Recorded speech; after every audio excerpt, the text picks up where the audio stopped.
نبی صلی اللہ علیہ وسلم کی وفات 11 ہجری ربیع الاول کے مہینے میں ہوئی۔ 12 ربیع الاول کو آپ اس دنیا کو چھوڑ کر اللہ کے پاس چلے گئے۔ اس کے بعد فتنے رونما ہوئے۔ فوراً اس انقلاب کی جانشین سیدنا ابو بکر صدیق رضی اللہ تعالیٰ عنہ بن گئے، اور انہوں نے ان فتنوں کا پھلا تما کیا۔ مانعین زکوٰۃ کا فتنہ، جو پہلے زکوٰۃ دیتے تھے، انہوں نے یہ رائے قائم کی کہ زکوٰۃ تو اللہ کے نبی صلی اللہ علیہ وسلم کے دور کے ساتھ خاص تھی، اب یہ دینا ہمارے اوپر واجب اور فرض نہیں رہا۔ تو حضرت ابو بکر صدیق رضی اللہ تعالیٰ عنہ نے ڈٹ کر مانعین زکوٰۃ کا مقابلہ کیا۔ زکوٰۃ کا انکاری اگر وہ مستقل رہے تو وہ دائرہ اسلام سے خارج ہو جاتا ہے۔ ڈٹ کر مقابلہ کیا۔ بعض صحابہ نے یہ بھی کہا کہ ابھی ان کے ساتھ لڑنے کا وقت نہیں ہے، ابھی اللہ کے رسول صلی اللہ علیہ وسلم کی وفات ہوئی ہے، لوگ کیا کہیں۔ لیکن سیدنا ابو بکر صدیق رضی اللہ تعالیٰ عنہ نے ایسا موقف اختیار کیا، اللہ کی طرف سے ایسی مدد حاصل ہوئی کہ فرمانے لگے کہ اگر کوئی نبی صلی اللہ علیہ وسلم کے دور میں زکوٰۃ کے طور پر بکری دیتا تھا، اس کے ساتھ اس کی رسی بھی دیتا تھا۔ اگر وہ بکری تو دے لیکن رسی نہ دے، میں ابو بکر صدیق اس کے ساتھ بھی جہاد کروں۔ دوسرا جو بڑا فتنہ کھڑا ہوا وہ تھا جھوٹے دعوے دار، نبوت کے جھوٹے دعوے دار کھڑے ہوئے، جنہوں نے اٹھ کر نبوت کا دعویٰ کر دیا، اور یہ نبی صلی اللہ علیہ وسلم کی توہین ہے۔ اللہ تعالیٰ نے آپ کو خاتم النبیین بنا کر مبعوث فرمایا ہے، آپ کے بعد کوئی نبی آنے کی گنجائش باقی نہیں۔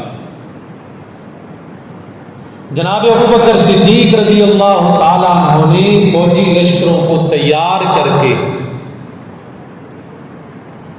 ان جھوٹے دعوے دار نبوتوں کو قتل کروایا،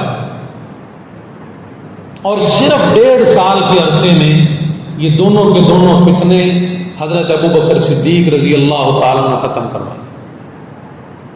صحابہ آپ کے ساتھ تھے، اور اس طرح سے سیدنا ابو بکر صدیق رضی اللہ تعالیٰ عنہ کا دور ختم ہوا 13 ہجری میں جا کر۔ 11 ہجری میں نبی صلی اللہ علیہ وسلم کی وفات ہوئی ربیع الاول کے مہینے۔ 13 ہجری جمادی الثانی کی 22 تاریخ کو سیدنا ابو بکر صدیق رضی اللہ تعالیٰ عنہ اس دنیا سے کوچ فرما گئے۔ ان کے اوپر بھی وقت آیا جو ہمارے اوپر بھی آنے والا ہے، تو وہ اللہ کی آواز پر لبیک کہتے ہوئے اس دنیا کو چھوڑ کر چلے گئے۔ جناب ابو بکر صدیق رضی اللہ تعالی عنہ نے اپنی وفات سے پہلے اپنا جانشین جناب عمر رضی اللہ تعالیٰ عنہ کو مقرر کر دیا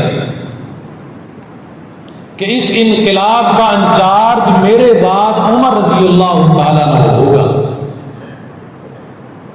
نامزد فرما دیا۔ چنانچہ جیسے ہی سیدنا ابو بکر صدیق رضی اللہ تعالیٰ عنہ کی وفات ہوئی تو اس انقلاب کے انچارج سیدنا عمر فاروق رضی اللہ تعالیٰ عنہ بنے۔ پھر آپ کو پتہ ہے سیدنا عمر رضی اللہ تعالیٰ عنہ کا دور وہ کیسا مثالی دور، ان کے دور میں کتنی فتوحات ہوئی، دور دور تک اسلام کے جھنڈے لہرائے۔ اللہ تعالیٰ نے ان کے ہاتھ پر مسلمانوں کو ایسی وسعت دی کہ لوگ یہودی کہا کرتے تھے کہ اگر ایک عمر اسلام کو اور مل جاتا تو ہماری بے کنی ختم ہو جاتی۔ ہمارا نام دنیا میں نہیں رہنا تھا اگر ایک عمر اور پیدا ہو جاتا۔ تو جناب عمر فاروق رضی اللہ تعالیٰ عنہ نے بڑے بڑے علاقے، جن میں ایران سب سے بڑا نام ہے، اور روم، سلطنت روما صرف یورپ کے کچھ حصے میں محدود ہو کے رہ گئے۔ یہ جتنے علاقے، آذربائیجان، مصر، یہ سارے کے سارے سیدنا عمر فاروق رضی اللہ تعالیٰ عنہ کے دور میں فتح ہوئے۔ اور پھر جب اتنا انقلاب آتا ہے تو اس کے رد عمل میں بھی دشمنان کچھ نہ کچھ کرتے ہیں۔ حضرت عمر رضی اللہ تعالیٰ عنہ کے دور کا انقلاب دیکھ کر ایرانیوں کی طرف سے رد عمل آیا۔ ایران سے ہرمزان نامی ایک شخص مدینہ میں آتا ہے اور وہاں ابو لولو فیروز مجوسی کو تیار کر کے جاتا ہے کہ تو نے حضرت عمر رضی اللہ تعالیٰ عنہ کو قتل کرنا۔ یہ جو انقلاب کا رد عمل ہے یہ پہلے ایران کی طرف سے آیا۔ چنانچہ حضرت عمر رضی اللہ تعالیٰ عنہ کو ابو لولو فیروز نے ذوالحج کے مہینے میں، ذوالحج کی آخری تاریخوں میں حضرت عمر رضی اللہ تعالیٰ عنہ پر حملہ کیا، اور 24 ہجری یکم محرم الحرام کو یہ مسلمانوں کا خلیفہ ثانی امیر المومنین سیدنا عمر فاروق رضی اللہ تعالیٰ عنہ شہادت کے رتبے پر فائز ہو کر اس دنیا سے وہ بھی تشریف لے گئے۔ اب دشمنوں نے یہ سمجھا تھا کہ شاید حضرت عمر کے بعد یہ انقلاب رک جائے گا، لیکن حضرت عمر رضی اللہ تعالیٰ عنہ اپنے زخموں کی حالت میں، بیماری کے دنوں میں 6 آدمیوں کے نام نامزد کر گئے تھے کہ ان 6 میں سے کسی ایک کو، جس کو آپ منتخب کریں، کسی ایک کو منتخب کر لینا، وہ آپ کا خلیفہ ہوگا۔ تو لوگوں نے سیدنا عثمان رضی اللہ تعالیٰ عنہ کو خلافت کے طور پر چنا۔ حضرت عثمان رضی اللہ تعالیٰ عنہ کا دور 24 ہجری سے شروع ہوتا ہے۔ پہلے 10 سال بڑے سکون سے گزرتے، بالکل وہی جس طرح حضرت عمر رضی اللہ تعالیٰ عنہ کا دور تھا، اسی طرح سے فتوحات کا سلسلہ بھی جاری و ساری رہا۔ بہت بڑے بڑے علاقے ان کے دور میں بھی فتح ہوئے، مسلمانوں کے ہاتھ میں آئے۔ لیکن آخری 2 سال یہودیوں کی طرف سے رد عمل ہوا۔ پہلے ایرانیوں کی طرف سے تھا حضرت عمر کی شہادت کے، اب یہودیوں کی طرف سے رد عمل ہوا۔ یہ ہے عبداللہ بن سبا کا فتنہ، یہ بہت بڑا فتنہ، جسے تاریخ میں کہا جاتا ہے فتنۃ الکبریٰ، کہ یہ تاریخ میں سب سے بڑا فتنہ ہے۔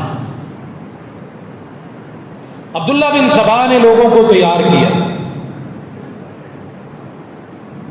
جو ہاشمی اور جو 2 خاندانوں کی آپس میں شروع سے چپکلس چلتی آ رہی اسلام سے پہلے، ان دونوں خاندانوں کی وہ پچھلی دکھتی ہوئی رگ کو چھیڑا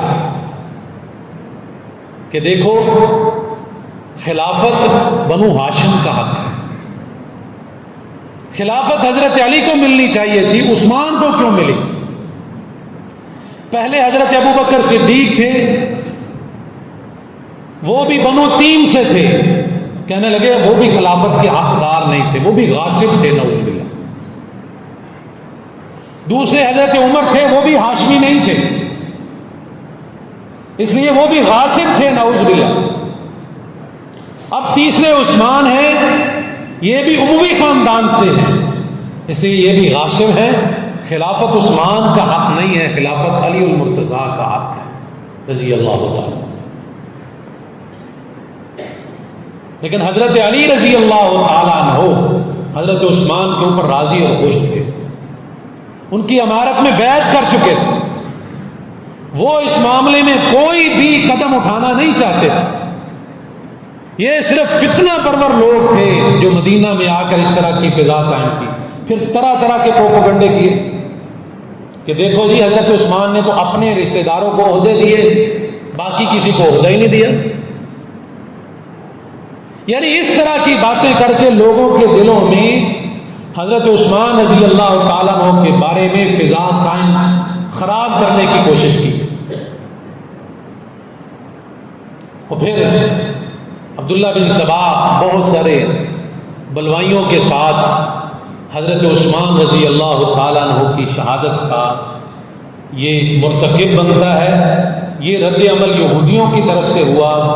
یہ واقعہ سیدنا عثمان رضی اللہ تعالیٰ عنہ کی شہادت کا سن 35 ہجری 18 ذو الحج کو پیش آیا.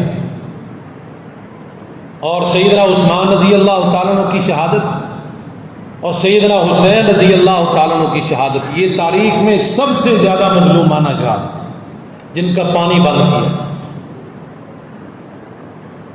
سب سے مظلومانہ شہادت. الغرض سیدنا عثمان رضی اللہ تعالیٰ عنہ کو شہید کر دیا گیا، رستے سے ہٹا دیا گیا. اب اس کے بعد دو قسم کے لوگ پیدا ہوئے. ایک ہیں شیعان علی اور دوسرے ہیں شیعان عثمان.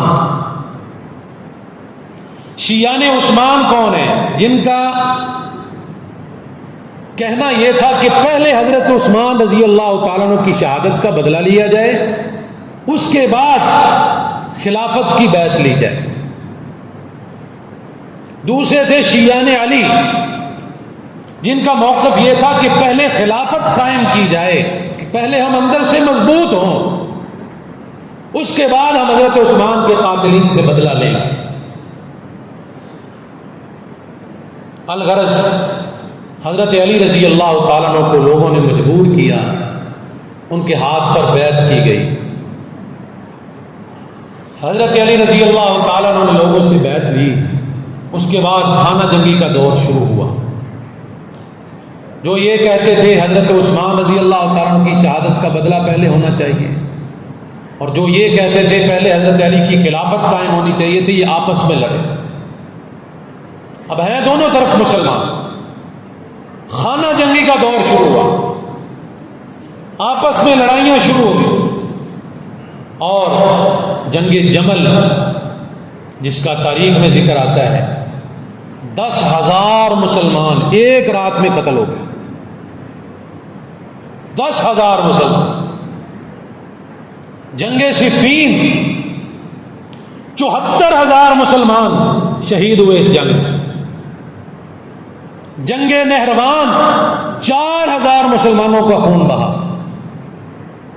یعنی 1,00,000 کے لگ بھگ شہادتیں ہوئی مسلمانوں کی ان جنگوں. یہ خانہ جنگی کا دور. حضرت علی رضی اللہ تعالیٰ عنہ کا دور جتنا بھی گزرا وہ اسی فتنے کے دور میں گزرا. خانہ جنگی کا آپس میں جو ہے وہ اس طرح سے جنگیں ہوتی تھیں. تو حضرت علی رضی اللہ تعالیٰ عنہ بھی اس فتنے سے محفوظ نہ رہ سکے. پھر ان کے درمیان میں سے ایک تیسرا گروہ کھڑا ہوا جن کو خوارج کہا جاتا ہے، جو آج بھی دنیا کا سب سے گمراہ ترین فرقہ سمجھا جاتا ہے. خوارج. خوارج کون تھے؟ جن کے نزدیک نعوذ باللہ من ذالک ثم نعوذ باللہ ان کا کہنا کیا تھا کہ حضرت علی المرتضیٰ رضی اللہ تعالیٰ عنہ نعوذ باللہ کافر ہیں، مرتد ہیں اور واجب القتل ہے. اور حضرت عمر ابن عاص رضی اللہ تعالیٰ عنہ کے متعلق بھی انہوں نے یہی رائے قائم کی. اور اسی طرح سے سیدنا امیر معاویہ رضی اللہ تعالیٰ عنہ کے بارے میں بھی انہوں نے یہی رائے قائم کی. اور وہ کہنے لگے کہ اگر یہ تینوں لوگ، تینوں شخص ہٹا دیے جائیں، ان کو قتل کر دیا جائے تو یہ خانہ جنگی کا دور ختم ہو سکتا ہے.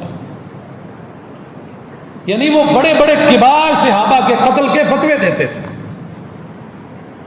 اور پھر وہی ہوا، انہوں نے فتوے کے مطابق عمل کیا.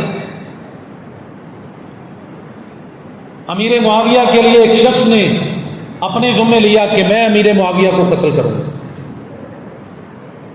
اور عمر ابن عاص رضی اللہ تعالیٰ عنہ کے متعلق ایک شخص نے ذمہ داری لی کہ میری ذمہ ہے ان کا قتل.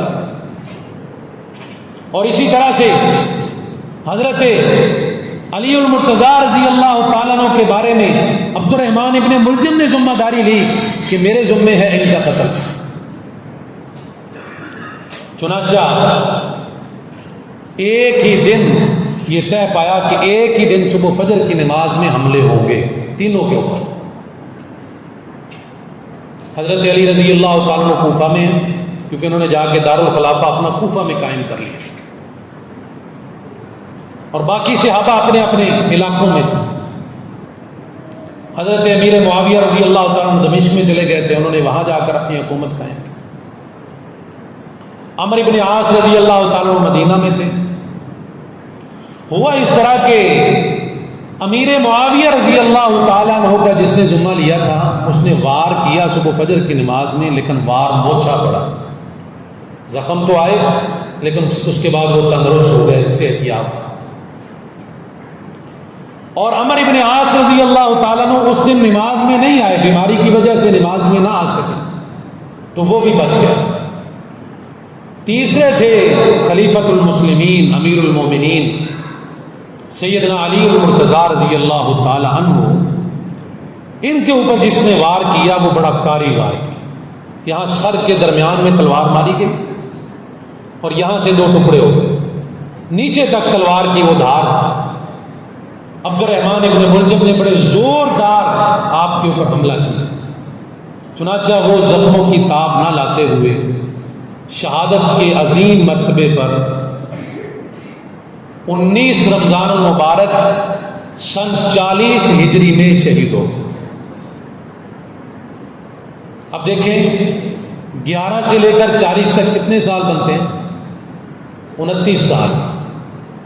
29 سال اور کچھ مہینے. یہ ہے نبی صلی اللہ علیہ وسلم کے خلفاء جن کا دور گزرا. اب اس کے بعد حضرت حسن رضی اللہ تعالیٰ عنہ کو لوگوں نے بیعت کے لیے مجبور کیا. حضرت حسن رضی اللہ تعالیٰ عنہ بڑے حلیم الطبع, بڑے نیک اور بڑے نرم دل انسان. وہ نہیں چاہتے تھے کہ میں لوگوں کی خلافت سنبھالوں, کیونکہ یہ نرم دل انسان کا کام نہیں ہے. ہر انسان کے اندر اپنی کوالٹی ہوتی ہے. اب میں امامت کروا سکتا ہوں, میں حکومت نہیں کر سکتا. جو حکومت کر سکتا ہے وہ امامت نہیں کروا سکتا.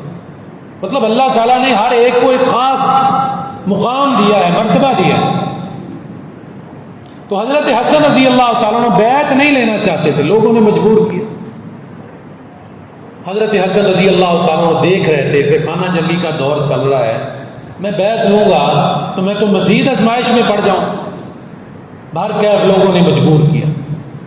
اب کیا ہے, جیسے حضرت حسن رضی اللہ تعالیٰ عنہ نے بیعت لی, امیر معاویہ رضی اللہ تعالی عنہ دمشق سے ایک بہت بڑی فوج کا دستہ لے کر مدینہ والوں کے خلاف نکلے. مدینہ سے لوگ امیر معاویہ کے لیے 50,000 کی فوج حضرت حسن رضی اللہ تعالیٰ عنہ کے ساتھ امیر معاویہ کے ساتھ جنگ لڑنے کے لیے تیار. یہ مدینہ سے نکل آئے, وہ دمشق سے نکل آئے. ابھی رستے میں ہی تھے کہ حضرت حسن رضی اللہ تعالیٰ عنہ کو پتہ چلا کہ یار میرے ساتھ جو لوگ ہیں نا, ان میں کچھ ایسے فسادی عنصر موجود ہیں جو عبداللہ بن سبا کی اولاد میں سے ہیں, جو اس کے تیار کردہ بندے ہیں. تو مجھے یہ جنگ نہیں کرنی چاہیے, مجھے صلح کرنی چاہیے. اب نبی صلی اللہ علیہ وسلم کی وہی حدیث پوری ہو رہی جو آپ نے فرمایا تھا, میرا یہ نواسہ حسن اللہ تعالیٰ اس کے ذریعے سے 2 مسلمان گروہوں کی آپس میں صلح کروائے گا. حسن رضی اللہ تعالیٰ عنہ کی وجہ سے یہ صلح جو ہے وہ ہوئی. حضرت حسن رضی اللہ تعالیٰ عنہ نے خط لکھا امیر معاویہ کہ بھائی میں یہ تجھے خط بھیج رہا ہوں, اس کے اوپر اپنی جو ہے وہ شکیں لکھیں, چیزیں لکھیں, کیا کیا چیزیں آپ کو درکار ہیں, شرائط لکھیں. میں اس کے اوپر سائن کرتا ہوں, ہم جنگ نہیں کرتے. دونوں گروہ مسلمان جنگ نہیں کرتے, ہمیں صلح کرنی چاہیے. امیر معاویہ رضی اللہ تعالیٰ عنہ وہ بھی بڑے نیک آدمی تھے. انہوں نے کہا نہیں, میرا یہ منصب نہیں ہے کہ میں شرائط لکھوں. آپ نبی صلی اللہ علیہ وسلم کے نواسے ہیں, آپ کا حق زیادہ ہے, آپ مجھ سے افضل ہیں, اس لیے میں آپ کو پلین پیپر بھیج رہا ہوں, صاف کاغذ بھیج رہا ہوں اس کے اوپر آپ شرائط لکھیں، جو آپ شرائط لکھیں گے میں اس کے اوپر سائن کروں گا، مجھے قبول ہو، ہم صلح کرتے ہیں۔ چنانچہ یہ بہت بڑی جنگ حضرت حسن رضی اللہ تعالیٰ عنہ کی وجہ سے رک گئی، صلح ہو گئی۔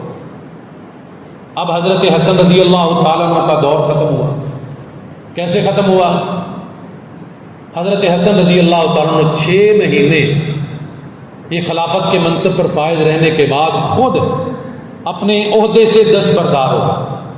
وہ پہلے ہی سمجھتے تھے کہ میں یہ کام نہیں کر سکتا، پھر انہوں نے کہا کہ بھئی میرے سے یہ کام نہیں ہو سکتا، کسی اور کو دیں، لہذا وہ دستبردار ہو۔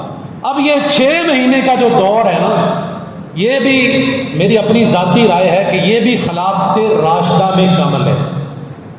وہ کس لیے؟ اس کے پیچھے نبی صلی اللہ علیہ وسلم کی حدیث ہے۔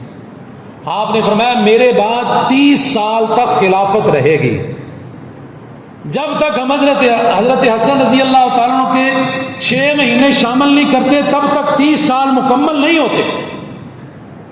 تو اس کا مطلب ہے حضرت حسن رضی اللہ تعالیٰ عنہ کا دور بھی خلافت راشدہ میں شامل ہے، اور وہ شقیں جو خلافت کے لیے ضروری ہیں، شرائط ہیں، وہ حضرت حسن کے اندر بھی پائی جاتی ہیں کہ لوگ جس کے ہاتھ پر بیعت کریں، خوشی کے ساتھ جس کو قبول کریں، وہ خلیفہ ہوتا ہے، اور جو لوگوں سے زبردستی بیعت لے وہ خلیفہ نہیں ہوتا، وہ حکمران ہوتا۔ تو اب حضرت حسن رضی اللہ تعالیٰ عنہ کا دور یہاں پر 41 ہجری میں ختم ہوتا ہے۔ 41 ہجری میں یہ اپنے عہدے سے دستبردار ہو کر جو ہے وہ عہدہ چھوڑ دیتے ہیں۔ اس کے بعد 41 ہجری میں جسے عام الجماعہ کہا جاتا ہے، عام الجماعہ یعنی مسلمانوں کی اجتماعیت کا سال، جب سارے کے سارے مسلمان ایک حاکم کی حاکمیت میں، حکمران کی حکمرانی میں آ گئے، اور یہ ہے حضرت امیر معاویہ رضی اللہ تعالیٰ عنہ کا دور۔ امیر معاویہ رضی اللہ تعالیٰ عنہ بڑے عظیم صحابی تھے۔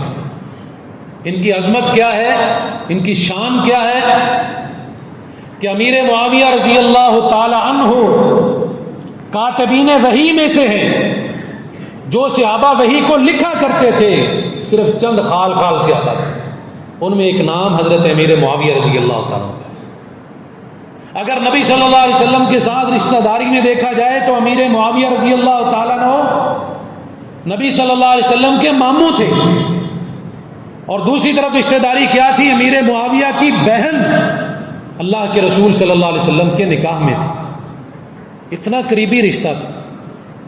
اور یہ وہی امیر معاویہ ہے جن کے متعلق اللہ کے رسول صلی اللہ علیہ وسلم نے فرمایا اللہم ہادین و مہدین، اللہ اس کو ہادی بھی بنا دے، مہدی بھی بنا دے، یعنی ہادی خود بھی یہ لوگوں کو ہدایت دینے والا بن جائے، اور اللہ تعالیٰ اس کو خود بھی ہدایت والا بنا دے، اس کے ذریعے سے لوگوں کو بھی ہدایت دے۔ نبی صلی اللہ علیہ وسلم کے یہ رشتہ داری میں بھی بڑے قریب تھے، اور اللہ کے نبی صلی اللہ علیہ وسلم کے صحابہ میں بھی بڑے عظیم صحابی سمجھے جاتے تھے۔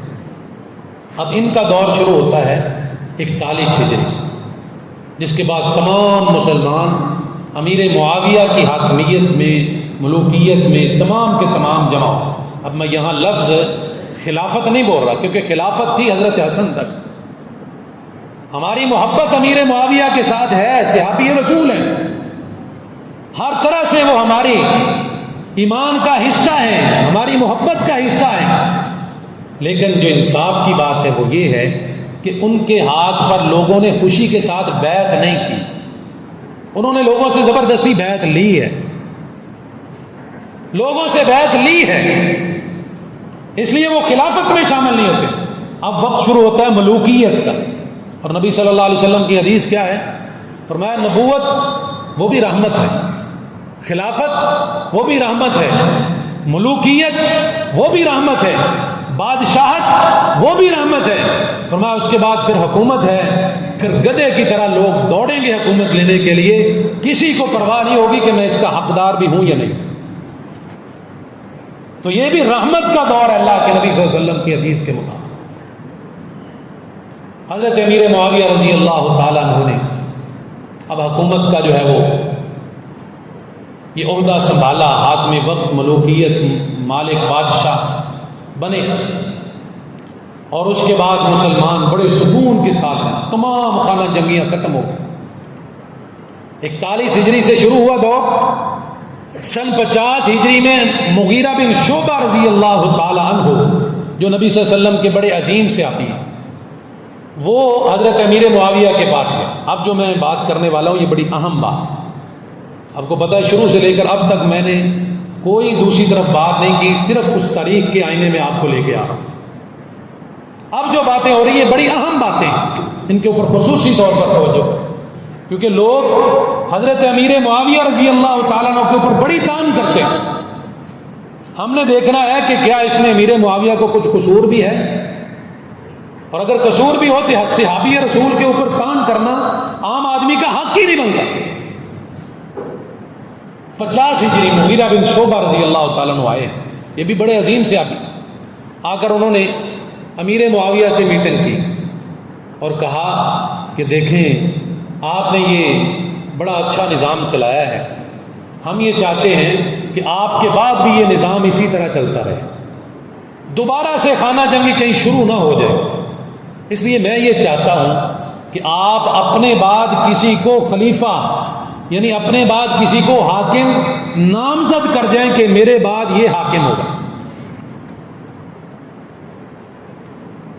حضرت امیر معاویہ رضی اللہ تعالیٰ عنہ کہنے لگے نہیں، اس کی ضرورت ہی نہیں ہے، لوگ میرے بعد جس کو چاہیں گے وہ مقرر۔ کہنے لگے نہیں، حالات کو دیکھیں، پہلے کیسا دور تھا آپ نے سنبھال لیا، اب دوبارہ وہی دور آ سکتا ہے خانہ جنگی کا اگر آپ نے اپنے بعد کسی کو نامزد نہ کیا۔ اسی بات کے مشورے اور صحابہ نے بھی دیے، حالات کا تقاضا یہی تھا۔ حضرت امیر معاویہ رضی اللہ تعالیٰ عنہ نے فرمایا کہ میرے بعد میرا بیٹا یزید وہ حاکم وقت ہوگا، اس کے ہاتھ پر تم بیعت کرو۔ مغیرہ بن شعبہ رضی اللہ تعالیٰ عنہ کہنے لگے ایسے نہیں، آپ ایسے کریں گورنروں کو خط لکھیں اور انہیں یہ بات بیان کر دیں کھل کر کہ میرے بعد یزید خلیفہ ہوگا، حاکم ہوگا، اور اس کی تم اپنی زندگی میں ولی عہدی کی بیعت لے لو تاکہ بعد میں کوئی شخص اعتراض ہی نہ کرے۔ اب دیکھیں حالات کتنے نازک ہیں، صحابہ اکرام کتنے خلوص کے ساتھ کام کر رہے ہیں، لیکن آج کے دور کا کوئی شخص اٹھ کر کہے، حضرت امیر معاویہ رضی اللہ تعالیٰ عنہ کی نیت پر شک کرے یا حضرت مغیرہ بن شعبہ رضی اللہ تعالیٰ عنہ کے اوپر الزام لگائے، تو اس کا ذہن کفر والا تو ہو سکتا ہے، اسلام والا نہیں۔ چنانچہ حضرت امیر معاویہ نے خط لکھ دیے گورنر، مدینہ میں جب خط پہنچا تو لوگوں نے بیعت کر لی۔ اس وقت یہ نظام تو نہیں تھا نا کہ ایک ایک آدمی آ کے پرچی ڈالتا، ووٹ اس کا کاسٹ ہوتا، یہ نظام نہیں تھا۔ اس وقت قبائلی نظام تھا، قبائلی نظام، یعنی قبیلے کا ایک سردار ہوتا تھا، اگر وہ بیعت کر لیتا تو پورا قبیلہ اس کی بیعت میں سمجھا جاتا تھا کہ سارے قبیلے نے بیعت کر۔ حضرت حسین رضی اللہ تعالیٰ عنہ انہوں نے بیعت کرنے سے انکار کر دیا۔ اب دیکھیں 5 ایسے افراد ہیں جنہوں نے بیعت سے انکار کیا، 5 افراد۔ سب سے پہلے عبد الرحمن ابن ابی بکر رضی اللہ تعالیٰ، سیدنا ابو بکر صدیق رضی اللہ تعالیٰ عنہ کے بیٹے، جن کی بڑی سخت رائے تھی اور انہوں نے یہ رائے قائم کی تھی کہ ہم اس حکومت کو کیسر و کسریٰ کی طرز پر نہیں چلنے دیں گے، یعنی باپ کے بعد بیٹا، پھر اس کے بعد آگے ایک ہی نسل میں حکمرانی رہے، ہم یہ نہیں دیکھنا چاہتے۔ مسلمانوں کا حق ہے وہ جس کو مرضی چنے اور اپنا خلیفہ قائم کر لے، رائے اپنی جگہ درست تھی۔ اور دوسرے تھے سیدنا عبداللہ ابن عمر رضی اللہ تعالیٰ، جو سیدنا عمر فاروق رضی اللہ تعالیٰ عنہ کے بیٹے تھے، بڑے جلیل القدر صحابی تھے، سب سے زیادہ صحابہ میں متبع سنت کے مطابق زندگی گزارنے والے جن کو کہا جاتا ہے وہ عبداللہ ابن عمر رضی اللہ تعالیٰ۔ تیسرے تھے سیدنا عبداللہ ابن عباس رضی اللہ تعالیٰ، یہ بھی کوئی معمولی انسان نہیں تھے، نبی صلی اللہ علیہ وسلم کے فرسٹ کزن تھے آپ، اور نبی صلی اللہ علیہ وسلم نے ان کے متعلق دعا فرمائی تھی، یا اللہ اس عبداللہ کو قرآن کا وافر علم عطا کر۔ اسی دعا کی برکت ہے کہ آج صحابہ میں جتنے بھی مفسرین ہیں وہ سارے کے سارے عبداللہ ابن عباس کے شاگرد ہیں رضی اللہ تعالیٰ، اور انہیں حبر الامہ کا لقب ملا۔ کہ یہ امت کا بہت بڑا عالم ہے، عالم دین ہے، اتنی فضیلت، انہوں نے بھی انکار کیا۔ عبداللہ ابن زبیر رضی اللہ تعالیٰ عنہ، کون ہے عبداللہ بن زبیر رضی اللہ تعالیٰ عنہ؟ جو سیدنا ابو بکر صدیق رضی اللہ تعالیٰ عنہ کا نواسہ ہے۔ حضرت عائشہ رضی اللہ تعالیٰ عنہ کی ایک بہن تھی اسماء بنت ابی بکر، ان کے بیٹے عبداللہ بن زبیر رضی اللہ تعالیٰ عنہ۔ اور پانچویں ہیں سیدنا حسین ابن علی رضی اللہ تعالیٰ عنہ۔ ان پانچ شخصیات نے یزید کی ولی عہدی کی بیعت سے انکار کیا کہ ہم اس کی بیعت نہیں کریں گے۔ امیر معاویہ کے خط کے بعد یزید کی ولی عہدی کی بیعت کا انکار کیا۔ بات مختصر کرتا ہوں، حضرت امیر معاویہ رضی اللہ تعالیٰ نے کوئی ایکشن نہیں لیا، پانچ نے بیعت نہیں کی، کوئی سختی نہیں کی، کوئی ایکشن نہیں لیا، یہ نہیں کہا پکڑو ان کو اندر بند کر، کچھ نہیں کی، خاموش رہے۔ اچھا نہیں کرتے، بعد میں جب وقت آئے گا میں چلا جاؤں گا، دیکھیں گے وہ جو جس کو مناسب سمجھیں گے کر لیں گے، کیونکہ پانچوں بڑی شخصیات ہیں، ان کا مقابلہ کرنا وہ نہیں چاہتے تھے۔ اب حضرت امیر معاویہ رضی اللہ تعالیٰ عنہ کا انتقال ہوتا ہے سن 61 ہجری میں۔ 61 ہجری میں امیر معاویہ رضی اللہ تعالیٰ عنہ کے انتقال کے بعد اب دوبارہ یزید نے خط لکھا تمام گورنروں کے نام کہ اب میری بیعت دوبارہ لیجیے، پہلے تھی ولی عہدی کی بیعت، اب ہے حاکم وقت بننے کی بیعت، دوبارہ لیجیے بیعت۔ چنانچہ جو پہلے صحابی تھے سیدنا عبد الرحمن ابن ابی بکر، وہ تو 61 ہجری سے پہلے فوت ہو چکے تھے، باقی رہ گئے چار میں سے جو پہلے دو ہیں عبداللہ ابن عمر اور عبداللہ ابن عباس رضی اللہ تعالی عنہ،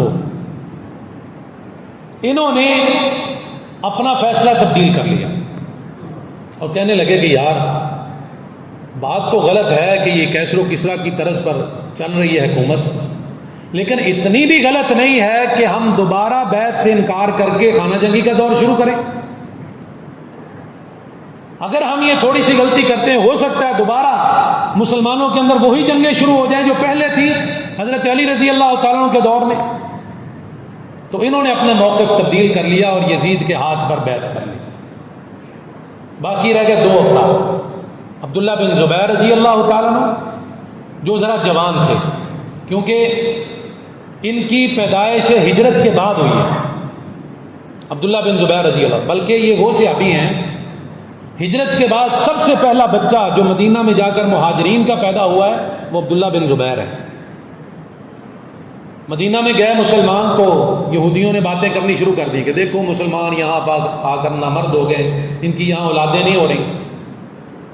تو سب سے پہلا جو بچہ پیدا ہوا وہ عبداللہ بن زبیر رضی اللہ عنہ، یعنی یہ اس وقت نبی صلی اللہ علیہ وسلم کی زندگی میں بچے تھے، پھر بعد میں جوان ہو گئے، 61 ہجری کا دور آ گیا۔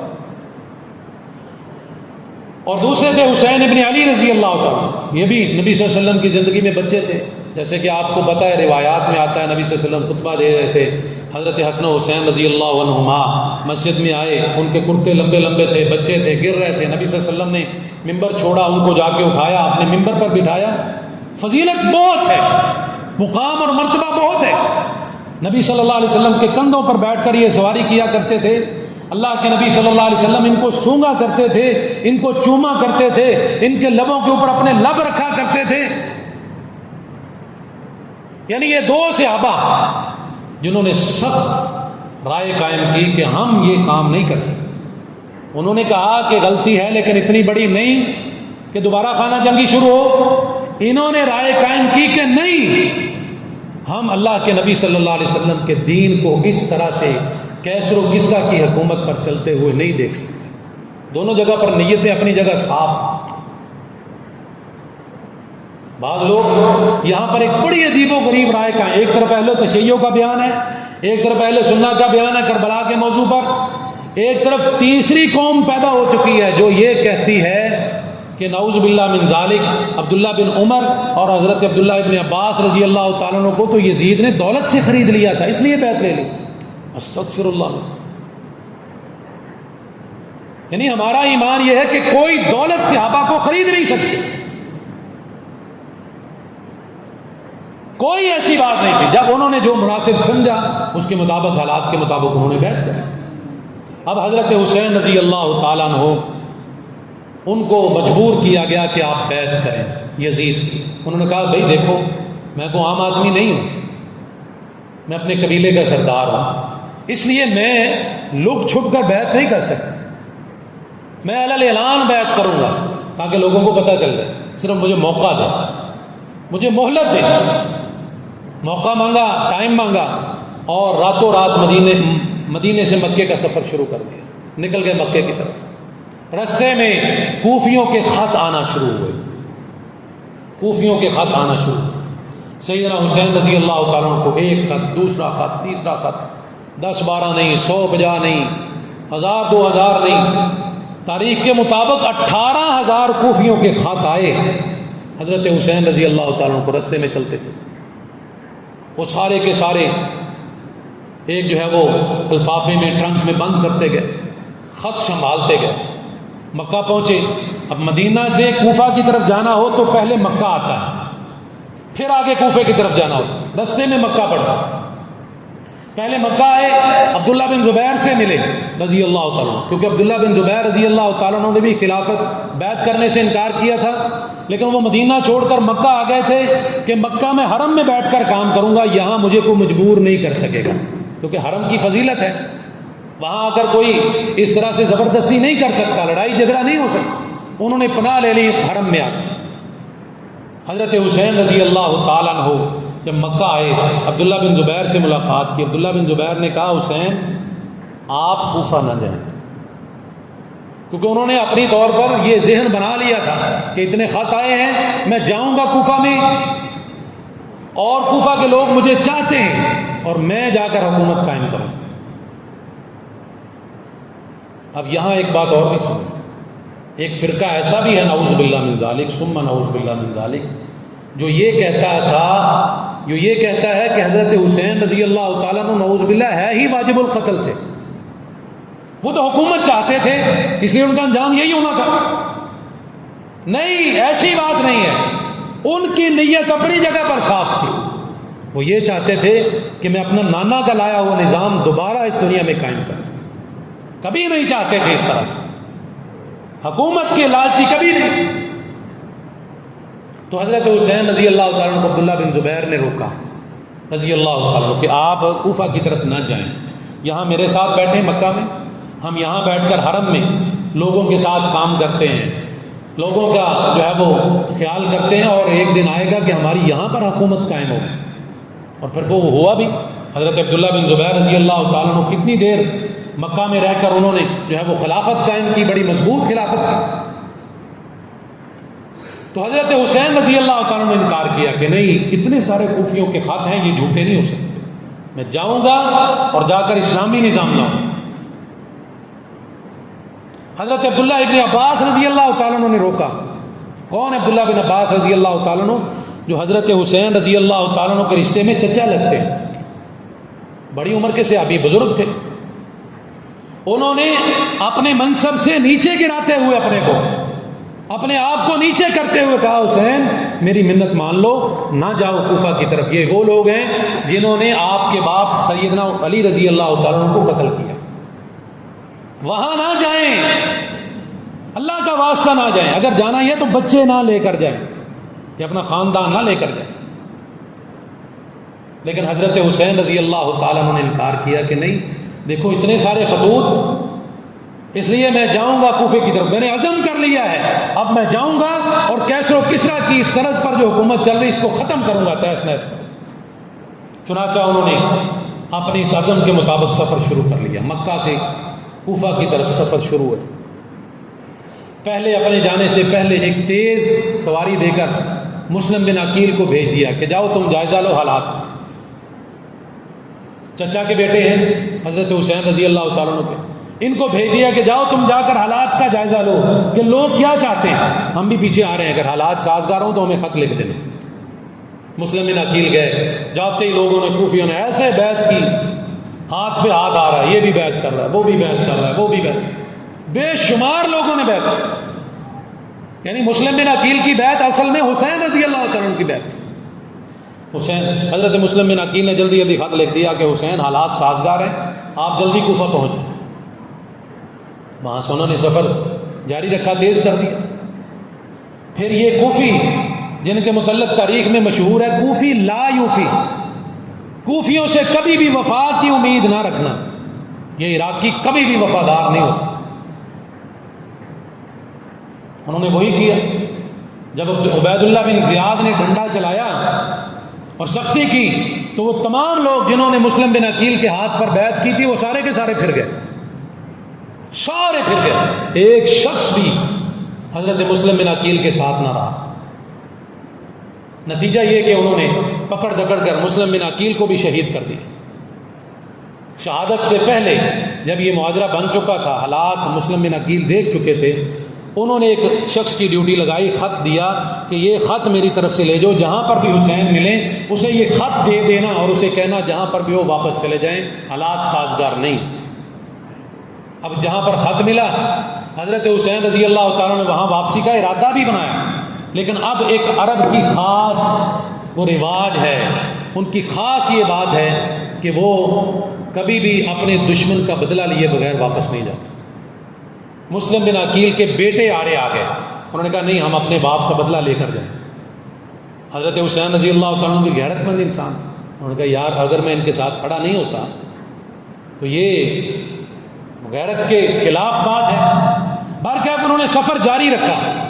جب کربلا میں پہنچے، جو کوفہ سے پہلے آتا ہے، کربلا کے میدان میں پہنچے تو وہاں پر جا کر ہر طرف سے حضرت حسین رضی اللہ تعالیٰ عنہ کو گھیر لیا گیا۔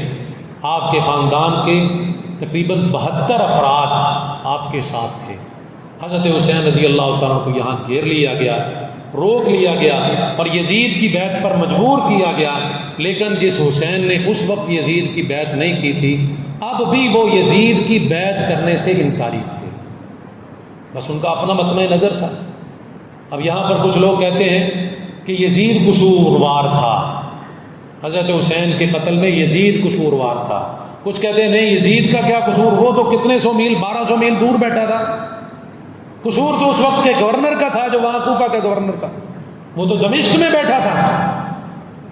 ہم کہتے ہیں حضرت حسین رضی اللہ تعالیٰ عنہ کے خون میں جو بھی شامل ہے، حضرت امام ابن تیمیہ رحمہ اللہ کا جو قول ہے وہ سب سے مناسب ہے۔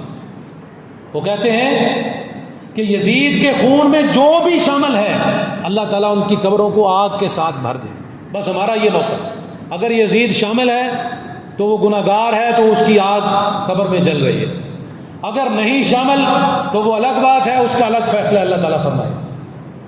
ہمیں اس کے متعلق زیادہ بولنے کی ضرورت نہیں، نہ ہم اس کو رحمت اللہ علیہ کہتے ہیں، نہ ہم اس کو گالی دیتے ہیں، یہ بھی ابن تیمیہ کے قول ہے، لا نسب ولا نحب، نہ ہی ہم اس کے ساتھ محبت کرتے ہیں، نہ ہی ہم اس کو گالی دیتے ہیں، ہمارا درمیانہ موقف ہے۔ اللہ جو اس کے ساتھ فیصلہ کرے گا، اگر وہ حسین رضی اللہ تعالیٰ عنہ کے خون میں شامل ہے، اس کا ہاتھ ہے تو اپنا انجام بھگتے گا۔ چنانچہ عبید اللہ بن زیاد اس نے فوج دے کر بھیجا، سب سے پہلے ہور کو فوج دے کر بھیجا، 1000 کی فوج دے کر کہ جاؤ آپ حسین سے زبردستی میری بیعت لو، یعنی میری بیعت کیا ہوگی، یزید کی بیعت ہوگی۔ لیکن ہور یہ بڑا نیک آدمی تھا، بڑا نرم دل آدمی تھا۔ جیسے اس نے جا کے حضرت حسین رضی اللہ تعالیٰ عنہ کے ساتھ بات چیت کی، حضرت حسین نے اپنے ساری باتیں ان کے سامنے رکھی کہ دیکھو یہ کوفیوں کے خط ہیں، میں کو اپنی مرضی سے نہیں آیا، انہوں نے بلایا ہے، میں تو مہمان کے طور پر یہاں بلایا گیا ہوں۔ ہور نے اپنا موقف تبدیل کیا، اور بعض روایات میں یہ بھی آتا ہے، تاریخی روایات میں، کہ ہور اس کے بعد حضرت حسین کے لشکر میں شامل ہو گیا اور اسی لشکر میں اس کو شہادت نصیب ہوئی۔ اب عبید اللہ بن زیاد نے دیکھا کہ ہور تو جا کے انہی کا ہو گیا، اس نے اس کے بعد عمر بن سعد رضی اللہ تعالیٰ عنہ کو، عمر بن سعد کو 4000 کی فوج دے کر بھیجا۔ پہلے 1000 کی فوج تھی، اب 4000، کہ جاؤ جا کے زبردستی حسین سے یزید کی بیعت کرو۔ عمر بن سعد کون ہے؟ یہ حضرت سعد ابن ابی وقاص رضی اللہ تعالیٰ عنہ کا بیٹا ہے۔ اس کے دل میں بھی بھرل، اس کے جسم میں وہ خون جو صحابیت کا تھا وہ تھا، اس لیے بڑا نرم دل آدمی، سعد رضی اللہ تعالیٰ عنہ کون ہیں؟ جنگ احد کے موقع پر جب نبی صلی اللہ علیہ وسلم کا گراؤ کر لیا گیا، دشمن نے ہر طرف سے گھیر لیا، اس وقت نبی صلی اللہ علیہ وسلم نے فرمایا تھا سعد تیر چلاؤ، میرے ماں باپ آپ پر قربان ہو۔ یارو کتنی بڑی نصیبے کی بات، نبی صلی اللہ علیہ وسلم فرما رہے ہیں میرے ماں باپ آپ پر قربان ہو، سعد تیر چلاؤ۔ وہ خون تھا اس کی رگوں میں، عمر بن سعد کی رگوں۔ چنانچہ یہ بھی حضرت حسین رضی اللہ تعالیٰ کو رستہ دینے کے لیے تیار ہو گیا کہ میں آپ کے لیے بات کرتا ہوں، آپ جائیں دمشق کی طرف چلے جائیں، میں رستہ دیتا ہوں۔ کیونکہ حضرت حسین نے 3 شرطیں رکھی تھی، یا مجھے مدینے کی طرف واپس جانے دیں، یا مجھے کسی اسلامی سرحد پر جانے دیں، یا مجھے جو ہے وہ دمشق میں یزید کے پاس جانے دیں، میں اپنے معاملات خود کروں۔ انہوں نے تینوں شرطیں ماننے سے انکار کیا۔ عبید اللہ بن زیاد، عمر بن سعد نے رستہ دینے کے لیے پیشکش کی، لیکن عبید اللہ بن زیاد نے کہا نہیں، یہ نہیں ہو سکتا، یہیں پر ان کا گھراؤ کرو، پہلے بیعت لو، اس کے بعد کوئی دوسری بات ہو۔ پھر اس نے تیسرے نمبر پر جو فوج دے کر دستہ دے کر بھیجا ہے وہ شمر کو بھیجا ہے، جس نے آ کر فیصلہ کن کام کیا۔ پھر اس کے بعد لڑائی ہوئی، آپس میں تیر و تلوار اور نیزے چلے، اور اس طرح سے یہ خانوادہ نبوت یہاں پر جتنے بھی مرد تھے وہ سارے کے سارے میدان کربلا میں شہید کر دیے گئے۔ 10 دن تک پانی بند رکھا۔ یکم محرم الحرام کو جو ہے وہ میدان کربلا میں فوجیں اتری تھی، سیدنا حسین رضی اللہ تعالیٰ عنہ کا خاندان پہنچا تھا۔ 10 محرم الحرام کو 61 ہجری میں سیدنا حسین رضی اللہ تعالیٰ عنہ سمیت تمام خانوادہ نبوت، یہاں جتنے بھی ہاشمی خاندان کے لوگ آئے تھے، سارے کے سارے مردوں کو شہید کر دیا گیا۔ صرف ایک زین العابدین، جس کا اصل نام تھا علی بن حسین، حسین رضی اللہ تعالیٰ عنہ کا بیٹا تھا، ایک وہ باقی بچے، وہ بیمار تھے، بچے تھے، خیمے میں تھے، اس لیے وہ باقی بچے۔ باقی عورتوں کی کوئی بے حرمتی نہیں کی گئی، عورتوں کی کوئی بے حرمتی نہیں کی گئی۔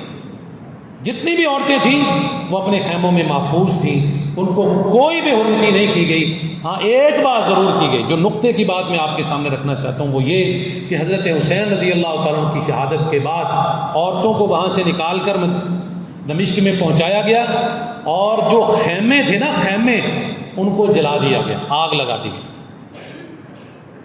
اب یہاں سے یہ سمجھیں کہ خیمے جلانے کا کیا مقصد تھا؟ بندے تو مار دیے انہوں نے، قافلہ تو ختم ہو گیا، بات تو ختم ہوگی، خیمے جلانے کا کیا مقصد تھا؟ خیمے اس لیے جلائے کیونکہ ان کو کوفیوں کو اپنے کرتوتوں کا پتہ تھا کہ ہم نے اتنے سارے خط لکھے، 18,000 خط، جو حضرت حسین رضی اللہ تعالیٰ عنہ نے شمر کا مقابلہ کرنے سے پہلے تقریر کی تھی، اس میں وہ خط پڑھ پڑھ کے سنائے تھے۔ اے فلاں ابن فلاں، کیا تو نے مجھے خط نہیں لکھا؟ تو میرے سامنے آ کے مقابلے میں کھڑا ہے، تو نے مجھے خط نہیں لکھا؟ ساروں کو اپنا آئینہ دکھایا، ساروں کو اپنا آئینہ دکھایا۔ اب انہوں نے خیمے اس لیے جلائے کہ اگر ہمارا یہ بھانڈا پھوٹ گیا، یزید کو اس بات کا پتہ چلا گیا کہ خط انہوں نے لکھے، فلاں فلاں بندے نے